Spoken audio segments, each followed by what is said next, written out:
मागी गणेश जयंतीचा अर्थ तुम्हाला माहिती आहे का? चला जाणून घेऊया.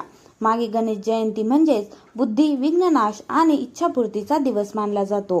हिंदू पंचांगानुसार माघ महिन्यातील शुक्ल पक्षातील चतुर्थीला मागी गणेश जयंती साजरी केली जाते. गणेश पुराण आणि काही पुराण कथांनुसार या दिवशी भगवान गणेशांचा अवतार झाला आणि म्हणूनच या दिवसाला जन्मोत्सव मानलं जातं. मागी गणेश जयंती घरगुती पूजा, व्रत, मंत्रजप आणि दानासाठी विशेष महत्त्वाची मानली जाते.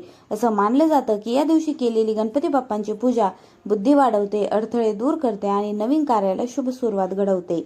म्हणूनच अनेक लोक या दिवशी उपवास करतात, गणेश मंत्र जप करतात आणि गुळ तिळाचा नैवेद्य अर्पण करतात. या दिवशी किमान एवढं नक्की करा, गणपती बाप्पांसमोर तुपाचा दिवा लावा, 21 दुर्वा अर्पण करा आणि मनापासून हा मंत्र म्हणा: वक्रतुंड महाकाय सूर्यकोटी समप्रभ निर्विघ्नं कुरु देव सर्व कार्येषु सर्वदा. शक्य असल्यास गरजू व्यक्तीला दान करा. मागे गणेश जयंती म्हणजे श्रद्धा, संयम आणि सकारात्मकतेचा दिवस. विश्वास ठेवा आणि मनापासून प्रार्थना करा. हा व्हिडिओ आवडल्यास आपल्या चॅनलला लाईक, शेअर आणि सबस्क्राईब करायला अजिबात विसरू नका.